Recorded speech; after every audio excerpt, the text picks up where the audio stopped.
Bonjour à tous. Alors je fais cette petite introduction parce que la vidéo qui suit qu'on a enregistrée avec Jean-Luc Borla, je me suis rendu compte qu'on abordait des notions assez complexes dès le début. Et donc je fais cette petite introduction pour présenter un petit peu le contexte de cet entretien qu'on a eu, cet échange qu'on a décidé d'enregistrer ensemble pour parler de plusieurs sujets autour de la musique des protéines, des protéodies, des travaux de Joël Sternheimer et aussi de la musique des plantes. Donc Jean-Luc Borla, c'est un musicien avec qui on échange depuis un certain nombre d'années sur ces questions de musique. À la base, on travaillait donc sur la musique des protéines, les protéodies, et c'est ces notions principalement qu'on va aborder aujourd'hui. Et également, donc par la suite, à sa rencontre avec Jean Toby sur la musique des plantes et son travail sur l'analyse des musiques générées par les plantes. Donc on parle de ces différents aspects. Et donc pour situer un petit peu les choses, quand on parle de protéodie, c'est ce qui fait écho aux travaux de Joël Sternheimer sur les séquences musicales issues de protéines, donc l'analyse de protéines. Protéines, ce sont les molécules constituantes des systèmes biologiques, et donc les travaux qui sont menés par l'entreprise Genodix, dont je fais partie, qui travaille à l'application de ces séquences dans le domaine de l'agriculture, principalement de la vigne, et aussi en laboratoire. Donc un article qui est publié sur les travaux sur la résistance au stress hydrique chez le petit pois, donc avec le laboratoire universitaire de Cergy-Pontoise. Et donc ça fait plus d'une dizaine d'années maintenant qu'on travaille sur ça à l'échelle de cette entreprise, qui a repris les travaux de Joël Sternheimer et dont Joël faisait partie. Donc ces différentes notions, quand on parle de protéodie, de musique de protéines, c'est cette correspondance entre l'association d'une fréquence ou d'une note à chaque élément d'une protéine, d'acide aminé. On pourra peut-être faire une vidéo de présentation spécifiquement là-dessus pour parler de ces notions plus en détail. Vous pouvez retrouver différentes présentations qui ont été faites sur le compte YouTube de Genodix. Il y a pas mal de conférences et de présentations qui parlent en détail de ces notions-là. Le travail qu'on fait avec Jean-Luc, c'est premièrement comprendre les lois musicales ou certaines lois musicales qui gouvernent ces systèmes-là dans les protéines, dans le vivant, et ensuite voir si on trouve des correspondances à ces fragments musicaux dans les musiques composées par l'homme et les mélodies, on appelle la musique des plantes, donc le boîtier qui mesure les signaux électriques des plantes et convertit ça en signal musical. Et ça, c'est ce qu'on appelle ces morceaux-là, qu'on appelle des mélodies biocompatibles. Donc ces mélodies biocompatibles, ce sont ces fragments de musique humaine ou de musique composée à travers un boîtier dans lesquels on cherche des correspondances biologiques. Et donc on se rend compte que certains de ces fragments ont des correspondances biologiques. Et c'est ces notions-là qu'on développe. Donc si ça vous plaît, si ces sujets vous intéressent, n'hésitez pas à vous abonner à la chaîne. Il y en aura d'autres. Vous pouvez suivre la chaîne, liker la vidéo. Si ce format vous plaît, n'hésitez pas à proposer les différents sujets qu'on pourra aborder. Il y aura d'autres vidéos sur ce sujet et sur bien d'autres. Profitez bien de la vidéo. Salut. Donc là, le but, c'était de définir la différence entre les différents éléments dont on a parlé, donc les protéodies, les musiques humaines dans lesquelles on trouve des fragments de ce qui pourrait ressembler à des protéines, et dans la musique de plantes également. Voilà ce que tu as nommé les mélodies biocompatibles. C'est très bien ça. Mélodies biocompatibles, ouais. Donc on va essayer de développer ce terme aussi. Donc il y a des choses intéressantes à noter, c'est ce qu'on avait écrit la dernière fois. Donc une protéine, donc la distinction entre qu'est-ce que c'est qu'une protéine et c'est quoi, et pourquoi est-ce qu'on peut dire qu'une protéodie et une protéine c'est différent d'une mélodie ou d'un fragment de mélodie, c'est qu'une protéine déjà, il y a plusieurs milliers de notes, alors qu'un fragment de musique ou une séquence dans une musique qui va correspondre plus ou moins à une protéine, c'est quelques dizaines de notes. Ces mélodies biocompatibles, donc c'est ces petits fragments qu'on retrouve dans la musique de plantes, dans la musique humaine, c'est ce que tu avais trouvé toi dans les musiques contemporaines que tu as analysées, c'était pas plus d'une dizaine de notes. C'est une dizaine de notes, c'est ça. Voilà. C'est une dizaine de notes à peu près.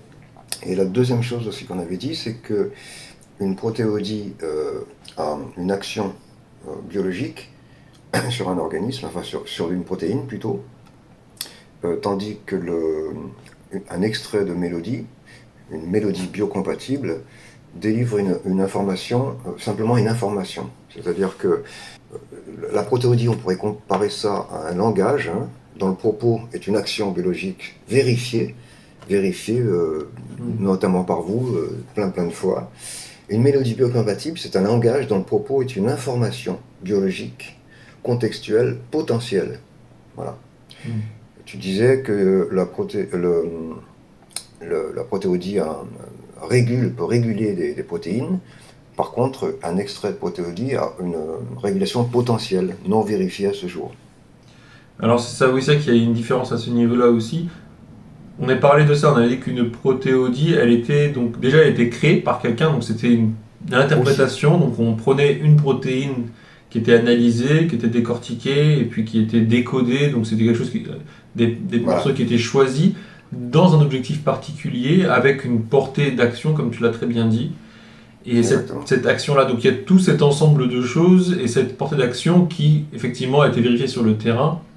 Et donc c'est à partir de ce moment-là qu'on parle de protéodie. C'est tout cet ensemble de cette chaîne entre la protéine, extraire une partie de cette protéine-là d'un point de vue acoustique, Oui, travailler sur cette fraction-là, regarder également d'un point de vue du décodage et des homologies, de voir sa correspondance avec d'autres protéines, et donc voir la pertinence. Et généralement, ces protéodies, elles font presque une centaine de notes, trucs comme ça, spécifiquement conçues pour adresser une protéine, donc une fonction métabolique précise aussi, quoi.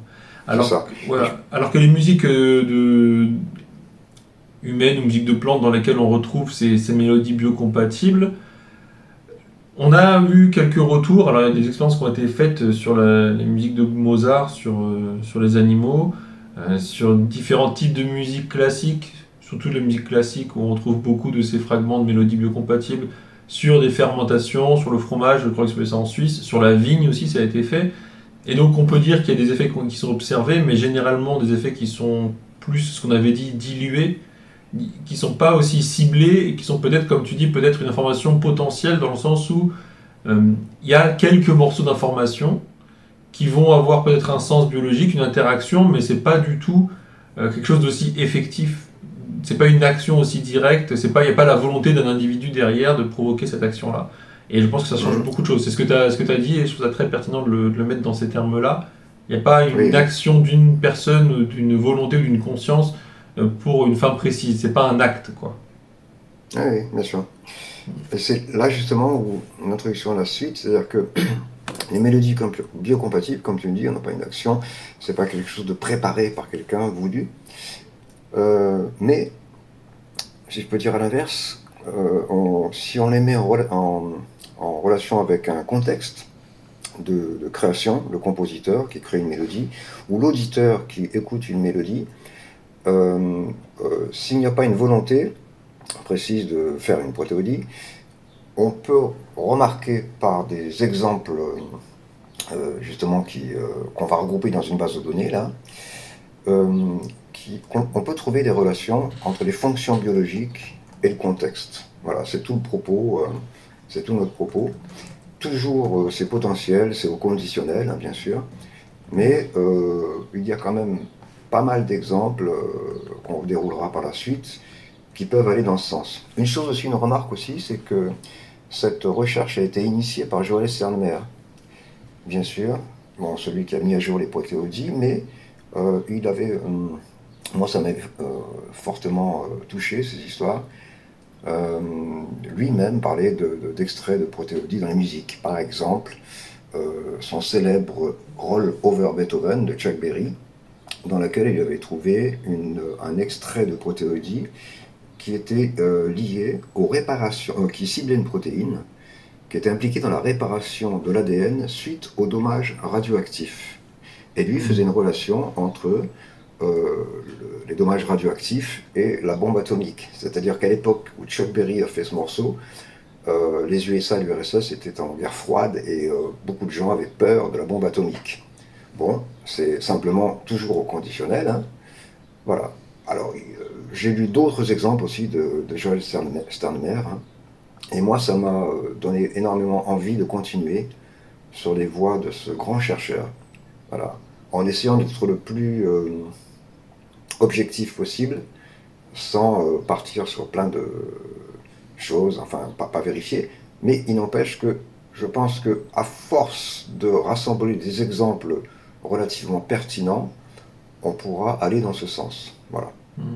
Dans le Ouais, sens de Joël, qui avait initié cette recherche. c'est très, très Donc juste ce c'est-à-dire que que tu dis. s'il n'y a pas une volonté de création, enfin de protéodie départ, simplement ce que ça peut suggérer là, c'est qu'il n'y a peut-être pas une volonté, mais qu'en tout cas certaines choses sont liées. Euh, peut-être inconsciemment, moi, c'est ce qui m'intéresse là-dedans, c'est voir en quoi ça peut être lié. Hein, la création d'une mélodie, le contexte, pourquoi est-ce qu'on aime une musique, pourquoi est-ce qu'on la crée, est-ce que c'est par rapport à une carence biologique, toujours au conditionnel. Hein, voilà. Voilà. C'est très intéressant ce que tu dis, et c'est vrai que c'est cette notion-là qui ressort surtout dans le travail que tu as fait, surtout, et qu'on a fait sur ces mélodies biocompatibles. Oui. C'est lié du contexte, et je pense que c'est vraiment voilà. L'accent sur lequel on devra forcer. Voilà, parce qu'il y a deux choses, pour moi il y a deux types de contextes. Le premier contexte, c'est qu'une même mélodie biocompatible, donc un extrait de protéodie, peut se retrouver dans plusieurs protéodies, en fait. Hein. Tu veux dire un extrait de... Oui, quand tu dis un extrait de protéodie, tu as un extrait de protéine, quoi. Un extrait de mélodie, par exemple Walking on the Moon, la mélodie de Walking on the Moon, se retrouve dans deux protéodies, hein, qui ciblent des protéines différentes. Quand tu dis protéodie, est-ce que tu fais référence... Enfin, pour moi, protéodie, si tu veux, c'est dans le sens où les protéidies, c'est déjà une protéine qui a déjà été décodée, donc qui est déjà une séquence musicale avec son propre rythme et tout ça. Tu as raison. C'est-à-dire qu'on pourrait, comment dire, parler de, entre guillemets, protéines musicales. Ce n'est pas vérifié pour l'instant. Mais simplement, quand on va dans une base de données qui regroupe les protéines sous forme de suite d'acides aminés, grâce aux techniques de la protéodie, en fait, elles sont rassemblées dans une base de données sous forme de suite de notes. Donc ça, donc tu parles bien d'une protéine sous sa forme ondulatoire, on va dire. Exactement. Tu as raison de préciser ça. Protéines sous forme ondulatoire, c'est-à-dire sous forme de suite de notes qui correspondent chacune à un acide aminé. Donc il existe une base de données comme ça, et dans cette base de données qui regroupe des protéines sous forme de suite de notes, c'est là qu'on retrouve les fragments qui se retrouvent dans une mélodie humaine, par exemple. Donc, le contexte, moi je vois un premier contexte entre guillemets biologique, c'est-à-dire qu'en fait, il m'est arrivé souvent de trouver des protéines ciblées par un même extrait de mélodie qui ont des fonctions biologiques complémentaires. J'ai beaucoup d'exemples comme ça. Donc on en citera après, hein, concrètement. Par exemple, un exemple tout bête, hein, c'est complètement... admettons si une protéine est impliquée dans le mal de tête, dans une mélodie, on va retrouver ça dans la mélodie d'une protéine. Il y en aura une autre peut-être qui sera, la première sera stimulée, et peut-être une autre protéine impliquée dans la guérison du mal de tête sera aussi stimulée. Voilà, par exemple. Mais on va donner des exemples bien plus précis, hein, que ça. Donc pour moi, il y a un premier contexte biologique. C'est pas rien, c'est pas anodin, ça. C'est pas anodin. La deuxième chose, c'est qu'aussi souvent, des extraits de mélodies humaines, hein, ou autres, qui se retrouvent dans cette protéine musicale, entre guillemets, hein, souvent, quand on fait la recherche dans une base de données de protéines humaines qui contient des milliers et des milliers de protéines, très souvent, on trouve peu de résultats, peu de protéines ciblées. Voilà. Ça m'a toujours posé question, c'est-à-dire qu'en fait, enfin je dis très souvent, hein, quelquefois il y en a bien plus, mais très souvent il y en a peu. Ça veut dire que c'est comme si c'était ciblé, comme si c'était très précis, c'était pas n'importe quoi. Oui. Parce qu'à l'inverse, il y a des mélodies, aussi certaines mélodies humaines, vont cibler des centaines de protéines. Là, c'est beaucoup trop, on s'y retrouve pas et c'est pas forcément pertinent. Par contre, quand ça cible 2, 3, même 5, même une dizaine de protéines, oh là on se dit quand même, on est sur des milliers possibles et poum, je tombe là-dessus. Alors, du point de vue des biologistes, ça n'est pas pertinent, ça, et je le comprends. Je le comprends parce qu'ils disent qu'en fait, il faut un certain nombre de notes, comme on a dit au début, hein, une protéodie fait 100 notes, donc si on trouve une centaine de notes dans une protéine musicale, si cette centaine de notes est contenue dans la mélodie, on pourra dire que la protéine est vraiment celle-ci. Or, ce n'est pas le cas. Bon, Mais maintenant, c'est peut-être un procédé différent de celui de l'identification des protéines, hein, comme le font les biologistes.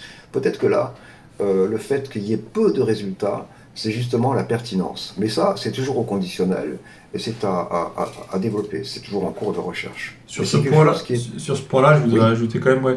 Donc ça fait sens d'avoir une sélectivité comme ça. Après, ce qui est effectivement d'un point de vue du chercheur, ça va être la question de la probabilité en fait de trouver ces différents motifs musicaux ou peu importe ces motifs d'information, quoi, ces structures-là. Et quelles sont les chances statistiquement de retrouver ces fragments-là dans la base. Donc ça se calcule, ça peut être étudié aussi, quoi. Mais quelque part, plus c'est sélectif et plus c'est pertinent. Ça peut être aussi validé d'un point de vue biologique, mais il faut regarder ça sous l'aspect statistique. Voilà. En gros, est-ce que c'est du hasard ou est-ce que c'est pas du hasard? Et voilà, c'est ça. Et ce qui est intéressant, c'est quand tu mets la relation entre les deux, si c'est sélectif, donc pas trop au hasard, ou en tout cas assez restrictif, mais qu'en plus ça correspond à un contexte donné, là on commence à avoir des pistes qui sont intéressantes. Exactement. Alors c'est ça la deuxième partie, le contexte non plus biologique, mais le contexte non, de l'auditeur ou du compositeur. Voilà. Par exemple, pourquoi, enfin, toujours au conditionnel, hein, pourquoi est-ce qu'on écrit une mélodie, pourquoi est-ce qu'on la compose, pourquoi est-ce qu'on l'aime, ça c'est la grande question. Et si justement on fait des recherches sur, par exemple pour un compositeur, sur ce qu'il a vécu au moment où il a créé la mélodie, est-ce qu'il était malade, est-ce qu'il s'est passé un événement autour de lui, et c'est ça que moi j'essaye de mettre sur la trace, sur les suites de Joël Starmer, bien sûr, c'est lui qui a initié ça, hein, essayer de mettre ça en relation. Encore une fois, on donnera des exemples un peu plus précis tout à l'heure. Hein. Et ce qui est intéressant dans ce que tu dis, tu vois, là je vois le parallèle avec le contexte, c'est un peu ce qu'on a l'impression d'observer en tout cas, avec le contexte de composition des musiques de plantes. Absolument. Où là, effectivement, on a une personne qui va être, une ou plusieurs, en tout cas, généralement c'est une personne qui va être exposée à la musique générée par une plante à travers le boîtier. Et donc là, il y a vraiment un contexte qui est l'état de la personne, l'état de la plante, l'endroit où ça se passe. Voilà, donc ça fait aussi partie du contexte de composition. Et c'est intéressant de voir ce parallèle parce qu'effectivement, dans les mélodies biocompatibles qu'on trouve dans la musique de plantes, et il y a aussi des références à ce contexte justement, et c'est ça qui est intéressant. Donc ce parallèle-là est vraiment et à creuser bien sûr. Hein, mais là de façon, ce qu'on a pu voir les années précédentes avec l'analyse que tu as faite sur différentes séquences musicales produites par les plantes, c'est ça en fait, c'est qu'il y a des échos au contexte dans lequel se passe la composition musicale à travers le boîtier dans lequel la musique des plantes. Absolument. Et justement, comme tu parles de ce boîtier de musique des plantes, donc mélodie créée potentiellement par les plantes. Aussi, quand il y a un boîtier puis deux fils qui sont des capteurs qu'on met sur les plantes, hein, sur les feuilles et près de la racine, on peut aussi tenir ces capteurs dans la main et il se trouve qu'il y a une petite musique qui se déclenche assez souvent. J'en ai fait l'expérience, plusieurs personnes aussi, des amis, et je vous cite simplement un exemple ici. Quelqu'un avec qui je suis en relation fait ça depuis un petit moment. Il m'envoie les suites de notes qu'il récupère, qu'il enregistre, et moi je les analyse. Voilà. Alors figure-toi que en fait j'ai trouvé des protéines impliquées dans la maladie de Parkinson. Je ne savais pas qu'il avait Parkinson. Hein. Et lui il me répond quelques jours après, mais incroyable, j'ai Parkinson. Voilà un exemple. Un deuxième exemple, un ami pareil, on a fait ça un soir comme ça, il a enregistré des mélodies de son corps, si on peut dire, hein, une mélodie de son corps. Pareil, j'ai analysé ça et j'ai trouvé des protéines impliquées dans le vitiligo, une maladie de peau. Et c'est justement ce qu'il a. Voilà. Donc c'est deux exemples comme ça, hein. Toujours au conditionnel, c'est toujours potentiel, on n'affirme rien, hein. C'est une recherche, c'est une étude. Hein. Mais je pense que c'est les exemples concrets, une somme d'exemples concrets qui va pouvoir affiner tout ça. Voilà.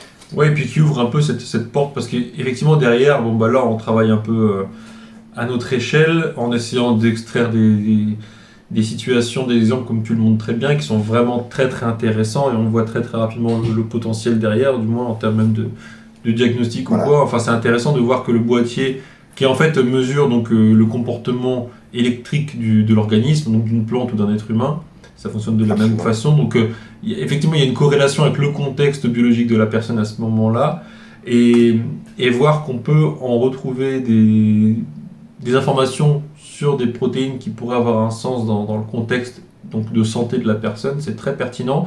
Maintenant, pour vraiment, vraiment creuser cette question-là, il faut des professionnels de santé, et c'est pour ça que, voilà, comme tu le dis très très bien, on prend ça vraiment avec des pincettes, avec des gants, et dire que voilà, c'est purement de la recherche et c'est exploratoire pour Absolument. l'instant. Et il faut des professionnels de santé, des professionnels en biologie et en biochimie pour Absolument. analyser tout ça, quoi. Pour être sérieux, parce que là on parle de sujets qui sont quand même très très sérieux, qui sont la santé, Bien sûr. et donc voilà, on peut pas faire de la demi-mesure là-dedans et faire Non, ça un non, peu non, non. rapidement, quoi. Là on Absolument. explore, mais c'est pas le moment de tirer les conclusions. Là, pensons, on ouvre les portes et on va pas s'aventurer à commencer à vouloir soigner ou quoi, ou Exactement. c'est pas le propos. Alors, tu fais très bien de préciser ça parce que donc c'est en aucun cas un diagnostic, par exemple. En Ouais, aucun cas. tout à fait. En aucun cas. En Tout à aucun fait. cas, on dit, on n'affirme absolument rien. Voilà. C'est pas non plus une analyse, on n'est pas un laboratoire d'analyse. Voilà, c'est pas ça. C'est simplement un début de recherche qui, j'espère, va se développer. Mais justement parce que on estime que c'est sérieux, euh, il faut faire ça sur des bases concrètes et surtout ne pas partir sur des théories euh, qui voudraient, enfin, comment dire, par exemple, on peut pas dire que c'est de la musicothérapie, par Mhm. exemple. Bien que il y ait des pistes là-dessus, mais justement parce qu'il y a des pistes, il faut Mhm. pas l'affirmer avant. Parce que si on C'est ça. affirme une chose avant, ça veut dire qu'en fait, il n'y a pas besoin de refaire de la recherche. C'est Donc, ça. voilà, si on est dans la recherche, on n'affirme pas. C'est ça le truc, hein. Voilà. Mhm. Parce que justement, c'est sérieux. Ouais, il y a un sérieux à avoir. Là, je prends même l'exemple, on parle de protéodie. Même nous, alors à Genodix, ça fait, bon bah, Joël, ça fait un certain nombre d'années qu'il a travaillé dessus, pendant plus de 60 Oui, ans.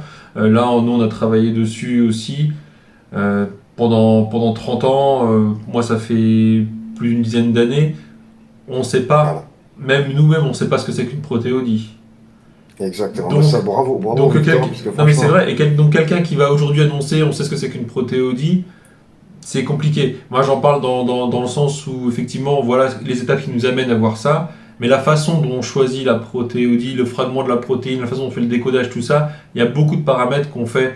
euh, on essaye de le faire au mieux de ce qu'on sait avec l'expérience qu'on a, mais de là définir vraiment ce que c'est, la portée que ça a, comment faire une bonne protéodie. Pour l'instant, c'est très très empirique, donc on a ce recul-là qui est du terrain, donc ça c'est notre ouais. expérience. De là à caractériser ça et dire que maintenant tout le monde peut faire des protéodies avec ce mode d'emploi, ça c'est encore prématuré pour parler de ça en tout cas. Alors franchement, bravo Victor, c'est super, parce que toi, tu es vraiment dedans, et tu dis ça, tu as à la fois une grande compétence et une grande humilité. Franchement, je te tire mon chapeau. Mais Et tu disons que fais je bien dis de ça, mais préciser c'est ce ça. que, c'est ce que dit aussi Pedro Ferrandis et c'est ce que dirait Joël Sennheimer. C'était le propos. Ayant conscience de la dimension, en fait, on parle de choses qui sont vivantes et on parle de choses qui sont à une échelle où on a du mal à se représenter, en fait, comment c'est une protéine à l'intérieur d'une cellule. Il y a Hum, il y a des milliards de molécules et d'interactions qui se passent en même temps. Et en plus, on oui, rentre dans l'aspect ondulatoire de ces choses-là. Donc il y a beaucoup, beaucoup de choses qui se passent, beaucoup d'interactions, beaucoup d'éléments. Et dire qu'on comprend ça avec notre petit cerveau humain, bah, c'est vrai que c'est... Bon, pour moi, c'est peut-être un peu... C'est une fausse piste en tout cas. Et pour autant, c'est très intéressant, justement, ça ouvre des pistes, comme tu disais tout à l'heure, de réflexion et de réflexion, des pistes d'exploration beaucoup plus intéressantes, de se dire qu'on ne sait pas, plutôt que de dire on sait, dans ce cas-là, il n'y a pas besoin de faire de recherche, et on reste sur ce qu'on exactement. a, quoi. Alors que si on comprend qu'on ne Exactement. sait pas, ben, ça ouvre le champ à beaucoup plus Exactement. d'exploration. Mais bien sûr. Mais tu as raison, si on sait, on n'a pas besoin de chercher. C'est ça, Si on cherche, c'est parce qu'on ne sait pas. exactement. Justement, mais bien sûr, mais bien sûr. Et justement, tu fais bien de préciser ça parce que il est très difficile. Alors vous, moi, je vous tire mon chapeau aussi parce que vous êtes là-dedans depuis longtemps avec des résultats concrets, des clients, des agriculteurs qui sont ravis de vos services. Ça marche très bien. Et malgré tout, tu es toujours dans la recherche. Ça, bravo. Mais Donc, on se rend compte, pour te dire par rapport à ça, même sur le terrain, tu vois, on se rend compte qu'il y a des choses, ben, ça fonctionne à un moment donné, et il y a des moments pour lesquels on ne sait pas pourquoi ça ne fonctionne pas. Donc c'est aussi une forme d'humilité qui est nécessaire sur le terrain, parce qu'au final, c'est concrètement, bah, on voit l'agriculture, quoi. Toutes les années, le climat change, les conditions évoluent. Donc nous, ce qu'on fait, on comprend une partie parce qu'on voit à peu près avec le recul, mais quand les conditions changent, nous, il faut qu'on s'adapte, donc il faut aussi qu'on ait cet esprit ouvert de se dire, ce qu'on a fait, c'est pas définitif, vu qu'on travaille avec du vivant, ce sera jamais définitif. Donc c'est de comprendre plutôt le mécanisme dans lequel on se positionne, comme tu parles du contexte, ça j'aime bien cette notion-là de contexte, parce qu'on se rend compte que, pareil, là on parlait de la production d'une musique humaine ou la production d'une musique par la plante, avec le boîtier, mais lorsqu'on produit, parce que pour moi la protéodie c'est une production, c'est pareil, c'est une création, une composition. Alors bien sûr qu'elle est assistée par l'information qui est connue dans la protéine, c'est sa base, mais ensuite il y a l'interprétation, et il y a aussi un contexte dans ça, quoi. Et ça c'est une notion qui est très très importante. Du coup on rentre aussi dans le contexte de la personne qui le fait, pourquoi elle le fait. Donc là on vient au monde agricole qui est derrière, on voit à l'application, à l'objectif final de tout ça et à la cohérence de l'ensemble du système, quoi. Donc on ne peut pas dissocier une partie du tout, c'est toujours un contexte global et c'est pour ça que ça se fait toujours au présent avec la conscience qu'on est toujours dans un système qui va être... Alors il y a des règles, il y a des lois, il y a plein de choses, mais la composition elle se fait à l'instant T, unique en présence du sujet dans lequel on est, quoi. Voilà, c'est-à-dire en fait c'est à la fois, c'est difficile de parler de protéodie, parce que forcément les gens ne comprennent pas et doutent de ça, rigolent ou font ça. Il y a une première chose, mais une deuxième chose aussi, depuis quelque temps, il y a beaucoup de gens qui parlent de protéodie et qui sont absolument convaincus qu'il y en a partout, et voilà. Et donc, et qui vont même, certains vont dire à Genodix ou à toi comment marchent les protéodies. Alors c'est ça qui est assez difficile, il faut être entre les deux, je pense, trouver un équilibre entre les gens qui n'adhèrent pas à ça, et d'autres qui adhèrent trop à ça. Voilà. Après, je veux dire, heureusement qu'il n'y a pas des protéodies partout, parce que si on comprend ce que c'est qu'une protéodie, c'est quelque chose qui a un effet biologique. Donc s'il y avait des protéodies partout, ce serait assez compliqué, quoi. Ça serait assez compliqué. On serait tous malades, quoi. Mais ouais, donc le principe d'une régulation, c'est qu'il y a pareil, il y a des doses, il y a des effets, il y a des choses qui se passent, quoi. Donc après, pour trouver le juste milieu, je pense qu'après chacun se positionne avec sa façon de voir les choses. C'est sûr qu'il y en a qui vont être pas d'accord du tout, d'autres qui vont être trop d'accord. Bon, nous, le but, c'est vrai que cette présentation-là, c'est un peu de recentrer ces questions-là, parce qu'on a quand même beaucoup échangé ensemble sur ces différents aspects-là, et surtout même pour nous-mêmes, d'avoir réussi à mettre en place ces idées-là. Donc déjà de comprendre qu'il y a des bases de protéines qui sont faites d'acides aminés, tel que c'est écrit dans la littérature, ça c'est les protéines telles qu'elles sont écrites en langage biochimique, ensuite d'acides aminés, ensuite de lettres, et c'est la façon dont on les perçoit à l'heure actuelle en biologie, comment elles sont dans le corps, comment elles sont synthétisées, tout ça. Il y a un autre aspect qui est cette conversion sous la forme ondulatoire, c'est-à-dire qu'on attribue des fréquences ou des notes à chaque acide aminé, donc on a un système qui est encore différent, qui peut aussi être écrit en lettres, mais qui du coup devient autre chose, quelque chose qui peut être même écouté, qui peut avoir un autre aspect, et on trouve des motifs différents seulement par le fait de le passer sous une forme de fréquence. Donc ça c'est encore un autre truc.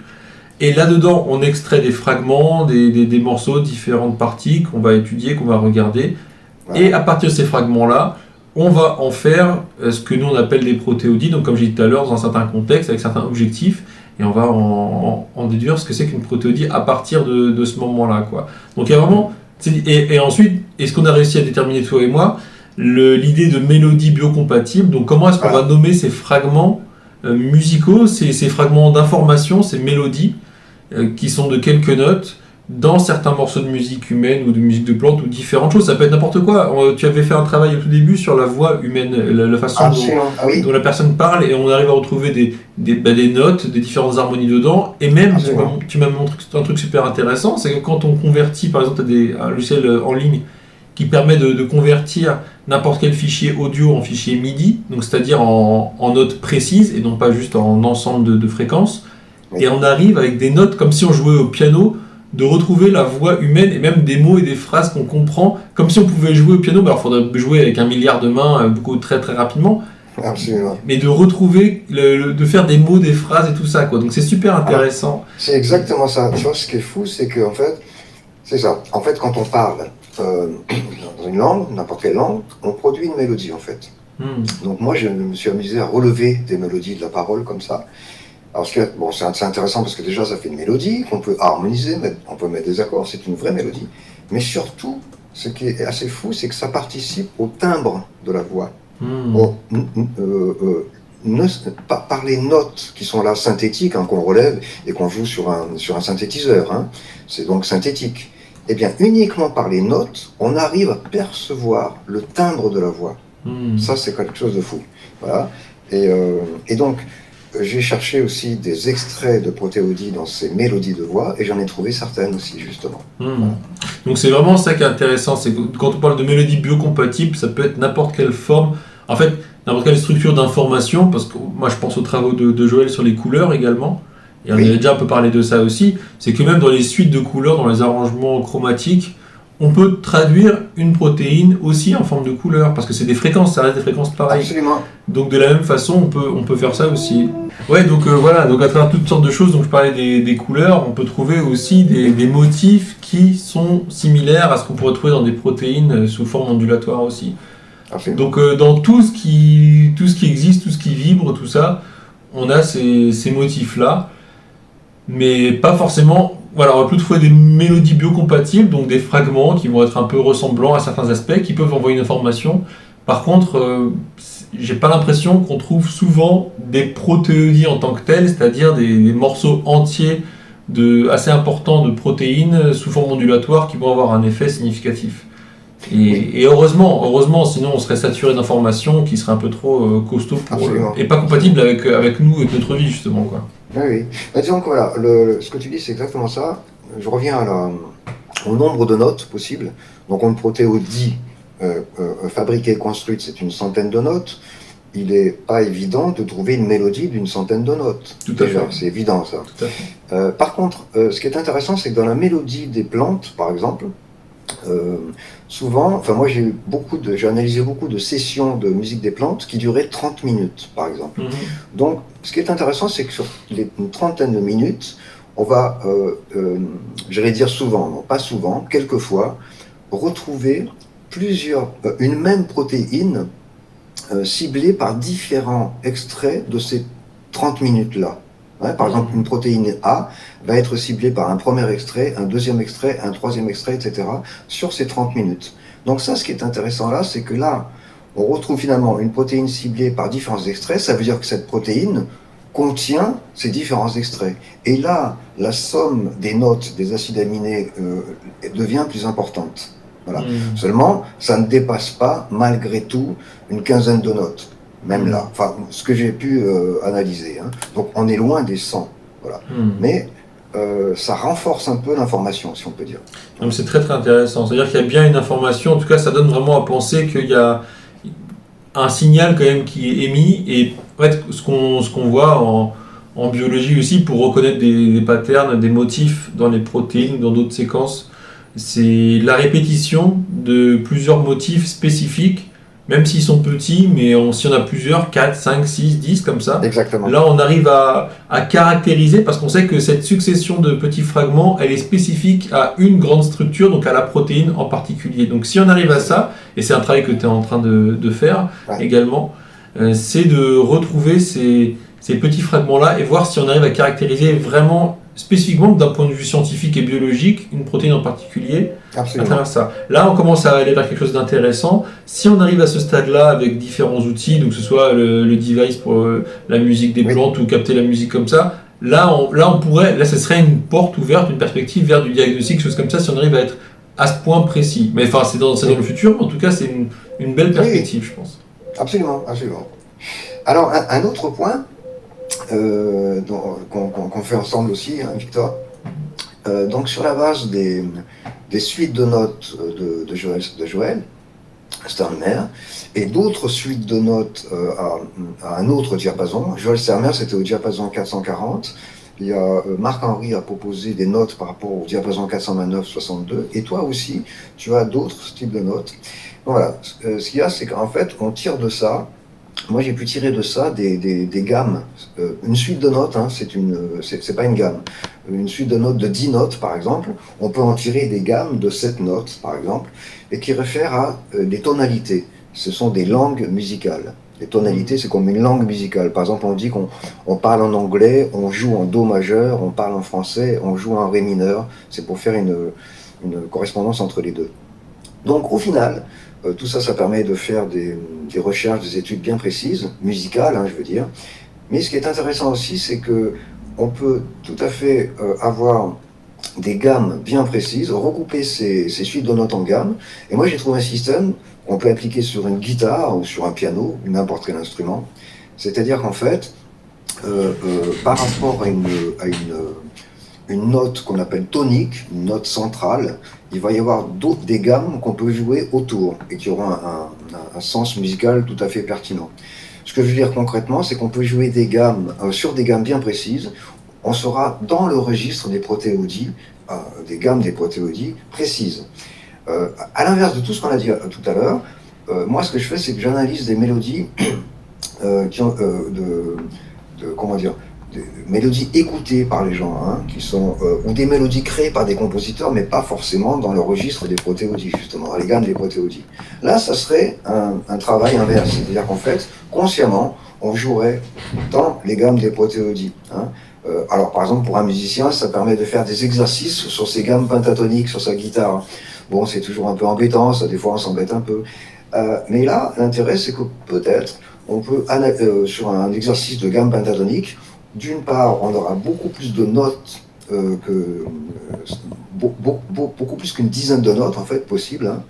Et là, on peut peut-être analyser les notes, les segments, les notes produites comme ça, on pourra les analyser, voir s'il y a des protéines ciblées aussi. Ce que je veux dire, c'est que là, on le ferait plutôt, entre guillemets, consciemment. Voilà. Donc c'est une technique que je développe petit à petit. Voilà. Ce serait donner le langage des protéodies, spécifiquement, quoi, travailler avec ce langage de base, effectivement, et voir si... Alors on augmente les probabilités de générer des structures qui ressemblent. Maintenant, ce serait bien de pouvoir comparer, justement, s'il y a des choses spécifiques qui ressortent. Moi, je l'ai fait pour moi, par exemple, j'ai joué un truc, une improvisation, sur ces gammes pentatoniques précises, hein, comme ça. Eh ben, j'ai trouvé une protéine ciblée qui était liée à la fatigue visuelle, si on peut dire, aux yeux, et c'était mon cas. Voilà, par exemple. Bon, toujours au conditionnel, toujours, hein, on reste toujours comme ça. Mais bon, il se trouve que ça, il y avait un truc qui se rejoignait là, par exemple. Ouais. Oui, parce que là, tu introduis un truc vachement intéressant aussi, c'est la notion d'accord. En musique, un accord, c'est comme un mot dans une langue. Donc, dans un mot, les lettres du mot ont des relations entre elles, entre ces lettres. Ça crée justement le mot, et les mots ont des relations entre eux pour créer une phrase. Verbe, sujet, complément, etc. En musique, c'est pareil. Les notes qui sont regroupées en accords ont des fonctions très très précises entre elles, et pour former cet accord, ce mot musical, et les accords ont des relations entre eux aussi pour former des phrases. Donc, une piste de recherche qui m'intéresserait beaucoup, c'est de mettre ça en relation avec les acides aminés. Est-ce qu'il existe des accords biologiques? Est-ce que les acides aminés pourraient être regroupés sous forme d'accords entre guillemets biologiques? Et est-ce que les fonctions musicales des notes de chaque acide aminé pourraient correspondre aux fonctions biologiques des acides aminés? Par exemple, dans un accord, on a souvent ce qu'on appelle la tonique, la tierce, la quinte et la septième, par exemple. Ils ont, ces degrés, ce qu'on appelle des degrés, ont des fonctions très précises. Par exemple, la tonique, le 1, donne l'identité de l'accord. Par exemple, Do majeur, l'identité c'est Do, parce que la première note, la tonique, c'est Do. La quinte, qui est dans un Do majeur Sol, amène la stabilité, etc. etc. Donc, est-ce qu'on pourrait dire que l'acide aminé, qui correspond à la quinte d'un accord, amène la stabilité du groupe d'acides aminés? Mais c'est intéressant, sachant que ce qu'on a pu voir, ce qu'on avait échangé déjà dessus, c'est les relations en termes de fréquence entre les différents acides aminés. On retrouve justement ces intervalles musicaux assez forts de quinte, de tierce, de quarte, voilà. Tout ça. On les retrouve de façon très très précise. C'est ça qui est très intéressant aussi. C'est que là, quand aux intervalles, vraiment il y a des similitudes proches. Donc on pourrait effectivement mettre des différents acides aminés ensemble et trouver entre eux ces rapports-là harmoniques, quoi. Ensuite, ça serait intéressant de voir justement, comme on avait déjà parlé, si on a plusieurs protéines sous forme ondulatoire en même temps, est-ce qu'on a des alignements qui se créent naturellement avec des accords qui seraient intéressants, des choses comme ça. Et donc là, si justement, est-ce que là on rentre dans le contexte à nouveau, est-ce que ces protéines-là qui ont des accords complémentaires en même temps ont-elles une convergence dans le sens de la synthèse de ce qu'elles produisent? Est-ce qu'elles ont une convergence biochimique, biologique et un sens dans le métabolisme, quoi? Absolument, c'est super ce que tu dis, parce qu'en fait, si on pouvait imaginer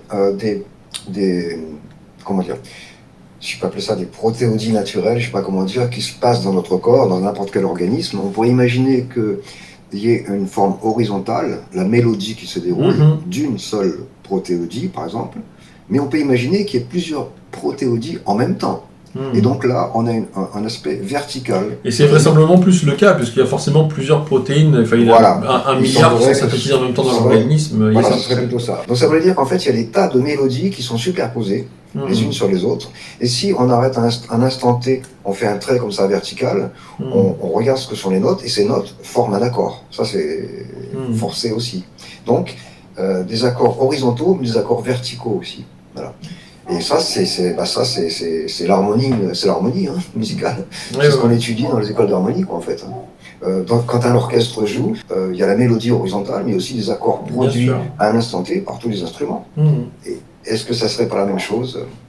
Et c'est un peu la notion que j'ai essayé d'aborder dans le fait que quand on parle de quelqu'un qui est en harmonie, où ses cellules sont en harmonie, même à l'intérieur de soi, où un organisme est harmonieux, alors c'est bien sûr c'est à explorer, quoi. Mais disons que là, ce qu'on observe simplement de par cet aspect-là, que les notes associées aux acides aminés ont des rapports harmoniques entre elles, c'est que en théorie, lorsque des protéines sont synthétisées en même temps, donc ce qui est le cas tout le temps dans l'organisme, on a, comme tu dis très très bien, cette relation verticale entre les différentes notes qui forment des accords systématiquement. Mais des accords, on ne parle pas de 4-5 notes, on parle d'un milliard de notes, quoi. Et toutes, pour ainsi dire, ont des relations harmoniques entre elles. Donc Et ce qui est intéressant, ce serait de voir quels sont les meilleurs rapports harmoniques entre eux, quelque chose de très harmonieux, ça va être un orchestre, donc les cellules, les différents composants de l'entité biologique, comment ces éléments-là arrivent à jouer entre eux, on va dire même en termes de rythme, de cycle. On parle des cycles biologiques, c'est aussi une forme de synchronisation à différentes échelles des fonctions biologiques. Lorsque l'estomac fonctionne, digère en même temps que le corps fait ci, que le cerveau se repose, que différents tout ça. Et donc chaque aspect métabolique en fait a son propre rythme, et effectivement ça pourrait avoir un sens, parce qu'une fonction métabolique c'est quoi? Quand l'estomac digère, ça veut dire qu'il y a des cellules quelque part qui synthétisent des enzymes de digestion, qui sont des protéines. Donc tout ça fonctionne de concert pour arriver à un résultat global, quoi.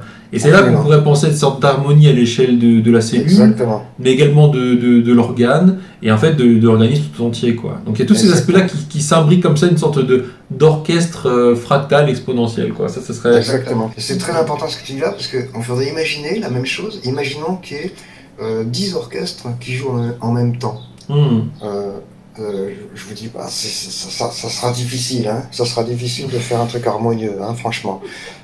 Donc imaginez qu'en fait là c'est pas 10, c'est des milliers. C'est des milliards, c'est des milliards. Des milliards qui jouent en même temps, et a priori, jamais il y a de fausses notes.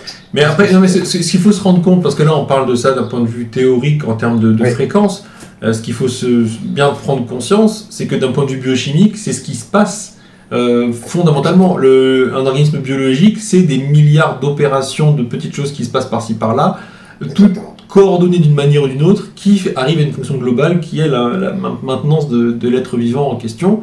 Donc c'est vraiment ce qui se passe. Il y a des milliards d'orchestres qui jouent en même temps, alors qu'on voit ça sous forme musicale ou sous forme biochimique ou sous forme ce qu'on veut, ou physique même, ça change pas grand-chose au final, c'est déjà ce qui se passe, donc c'est déjà un fait. Absolument. Et ça c'est incroyable, et là ça c'est quand on comprend ça, ce miracle de ce qui fait la vie en biologie, c'est déjà 1 milliard d'orchestres qui jouent en même temps et qui arrivent à se coordonner, que les cellules de l'orteil et du gros orteil sont synchronisées avec les neurones du cerveau et la pousse des cheveux, et en même temps la vésicule biliaire, quoi. Tout ça fonctionne ensemble, harmonieusement, dans le meilleur des cas, avec la vie de l'individu, de l'organisme, quoi. Exactement, et si on fait une correspondance avec la musique, le fait que ça soit harmonieux, c'est pas du hasard. C'est pas du hasard. Mais c'est pas du hasard, c'est parce que, on voit bien que c'est pas du hasard, c'est la vie de l'organisme en dépend, donc c'est pas du hasard. Voilà, parce qu'on dit souvent, on peut dire que tout ça c'est du hasard. Là, on tend vers une chose qui dirait non, c'est pas du hasard. Enfin, toujours pareil au conditionnel, c'est pas du hasard, parce qu'en fait, ça relève de règles, en fait. Hein. Comme en musique. En musique, on ne fait pas n'importe quoi, on apprend, même si on connaît pas trop la théorie, même si on débute à la guitare, on fait pas n'importe quoi. C'est pas du hasard. Donc peut-être que c'est la même chose ici aussi. Disons que là, si on ajoute cette dimension ondulatoire, ce que disait Joël, c'est que on met un niveau de contrainte supplémentaire, un niveau de contrainte qui aide en fait à maximiser cette fonction biologique. En fait, par exemple, on peut synthétiser des protéines in vitro, c'est-à-dire dans des conditions de laboratoire, à l'extérieur d'un organisme vivant, et on se rend compte que cette synthèse de protéines est moins rapide, significativement moins rapide et moins fiable que dans un organisme vivant, qu'à l'intérieur d'une cellule qui est à l'intérieur d'une entité biologique complète, quoi.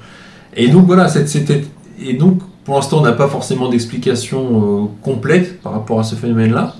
Oui. Mais c'est ce que disait Joël, c'est cet aspect, cette contrainte supplémentaire ondulatoire, et en fait un guide qui force, parce qu'il faut comprendre que pour faire une protéine, il y a le choix entre plein d'éléments à assembler les uns après les autres, et donc il y a des erreurs qui se font, et ça se fait par erreur, on essaye d'assembler un truc, ça marche pas, et ces essais-là font perdre du temps, entre guillemets, au système de synthèse, et potentiellement produit des erreurs également. Le fait de mettre une contrainte en plus, de dire non, alors il faut que ce soit le bon élément chimique, mais il faut que ce soit la bonne note également, que ce soit une note pas forcément la bonne, ou en tout cas une note qui est en bonne harmonie avec la suite.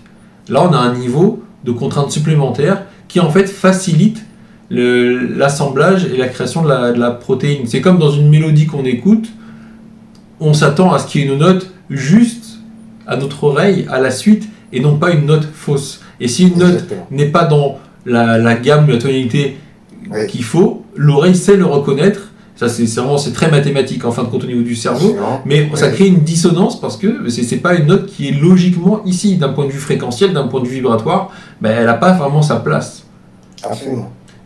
Mais cette notion-là, faut pas la prendre non plus de façon absolue et dure, parce qu'il y a des notes qui peuvent paraître fausses dans certains contextes, et juste dans d'autres contextes, et là on revient au contexte en fait, c'est qu'il n'y a pas de juste ou pas juste, c'est une question de contexte. Exactement, et on revient au contexte, exactement, c'est ça. Voilà, est-ce qu'on pourrait présenter la base de données qu'on va faire sur ces mélodies biocompatibles? On va faire ce travail qu'on a commencé ensemble depuis longtemps, où il y a deux grandes parties, les mélodies biocompatibles, dont on parle maintenant, et on parlera peut-être un peu, entre guillemets, d'homologie musicale aussi. Alors, donc j'ai fait tout un travail de recherche de mélodies biocompatibles, justement, mise en relation avec les fonctions biologiques et le contexte. Et donc, pour l'instant, j'ai à peu près une soixantaine d'exemples, à peu près. Et donc, on est en train de constituer une base de données avec Victor, en ligne, qui pourrait être consultable, mais qu'on va continuer à alimenter, bien entendu, parce que ça, c'est pratiquement infini, quoi. Il y a tellement de possibilités. Voilà, donc on se réunit en grande partie aussi pour ça aujourd'hui, pour faire ça. Donc voilà, c'était simplement pour annoncer ça, et on est en train de le faire, en fait. Donc ça veut dire que il y aura des choses qu'on a trouvées, qu'on va mettre dans cette base de données, mais on va aussi faire une possibilité pour les gens, un chant qui permettra de mettre sa propre mélodie, la mélodie des suites de notes que les gens voudront, et on pourra peut-être montrer les protéines ciblées. Voilà. Mais l'idée c'est ça en fait, c'est de réussir à générer, de vérifier l'hypothèse qu'on a en fin de compte, parce que c'est ça quelque part, c'est qu'on a cette hypothèse-là de voir qu'on a des mélodies biocompatibles, c'est ça, qui peuvent, donc je reviens à cette notion de contexte, parce que pour moi c'est un des aspects sur lequel on va avoir le plus à creuser, c'est voir si c'est une musique donnée qu'une personne a ressentie à un instant T, qui lui a apporté un bien-être. Regardez cette mélodie-là, qu'elle l'ait entendue dans sa tête, qu'elle l'ait entendue à la radio, que ça lui parle, que ceci, que cela, qu'elle l'ait composée elle-même par exemple, ou que ce soit l'origine d'une musique obtenue avec un boîtier comme le device pour la musique des plantes. Voir si cette séquence-là, qu'est-ce qu'elle apporte en termes d'information, ce qu'elle a l'air de dire par rapport à... Alors nous, c'est vraiment l'angle de lecture des protéines, il y a sûrement plein d'autres angles de lecture. Et là, c'est celui qu'on a pris parce que c'est celui que pour l'instant on connaît un peu, sur lequel on a travaillé, quoi. C'est ça, faut bien commencer quelque part. Voilà, c'est ça, c'est un parti pris par rapport à l'historique duquel on vient, quoi. Et donc trouver si dans ces protéines-là, il y a des choses qui pourraient correspondre au contexte de la personne, donc proposer différentes pistes de réflexion, et que la personne puisse mettre ça en relation avec son contexte, et apporter une compréhension. Et en multipliant ces exemples-là, peut-être tirer des statistiques et regarder peut-être différemment. Et je pense que ça ouvrira encore d'autres portes de réflexion, parce qu'on va forcément voir des choses. Quand on va changer d'échelle, on verra d'autres choses, d'autres éléments qui vont nous sauter aux yeux, et on va pouvoir approfondir encore dans ces directions-là. Bien sûr. Et en tout cas, oui, c'est exactement ça. Et en plus, c'est, comment dire, concret. C'est-à-dire, c'est par des exemples, la somme des exemples qu'on va avoir au fur et à mesure, qu'on va pouvoir, comment dire, euh, voir si c'est assez pertinent ou pas. C'est-à-dire qu'en fait, on n'a pas de théorie à la base, on n'a pas un algorithme qui nous dit ça marche comme ça. C'est par la somme d'exemples qu'on va pouvoir voir si vraiment c'est une bonne piste, quoi. C'est Et ça. bon, pour l'instant, on va dire une petite centaine, quoi. Mais il faut en faire plus, il faut en faire beaucoup plus pour pouvoir avoir une bonne base de recherche, en fait. Voilà.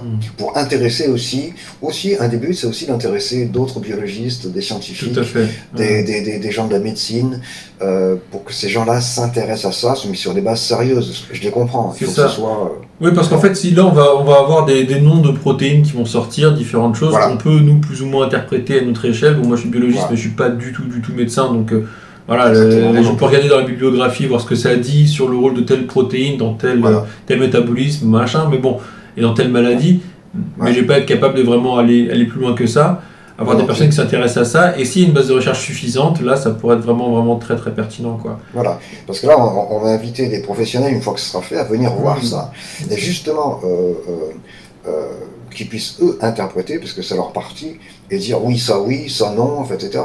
Et garder aussi les exemples qui seraient a priori en sens contraire ou négatif, pour justement, ça sert à calibrer les choses et comprendre ce qui fonctionne bien, ce qui fonctionne moins bien, et voir où est-ce qu'on trouve les éléments intéressants, quoi. Oui, Bon, oui, absolument. et à terme, pouvoir proposer peut-être des études comme ça. Bon, on va voir comment faire interagir des personnes sur ce sera un site Oui. web, donc comment faire interagir les personnes sur ce site web-là. Sachant que les analyses, après, derrière, il faut que quelqu'un les fasse aussi, donc il y a tout ce système-là de comprendre comment on va mettre ça en place, le temps que ça prend, tout ça, les ressources que ça demande. Donc il y a toute cette réflexion-là aussi, quoi. Mais en tout cas, le projet est comme ça. Et je pense que ça peut... Ben, il faut bien commencer quelque part, et avec Eh oui, beaucoup de cas précis, comme tu disais tout à absolument. l'heure, des cas concrets. C'est là où on aura en fait la meilleure visibilité sur ce qui est à garder et ce qui n'est pas à garder, en fait. Absolument. Et en gros, on pourrait dire qu'on mâche un peu le travail, on fait un début, quoi, et ensuite on demande à des professionnels de vraiment, un médecin par exemple, de vraiment dire, voilà, oui, ça c'est bon, ça c'est pas bon. Mais comme tu dis, il faut bien commencer quelque part. Même si on n'est pas de la partie, on peut quand même commencer, quoi. En disant bien que justement, on n'est pas de la partie, etc. Tout à Un fait. début, quoi.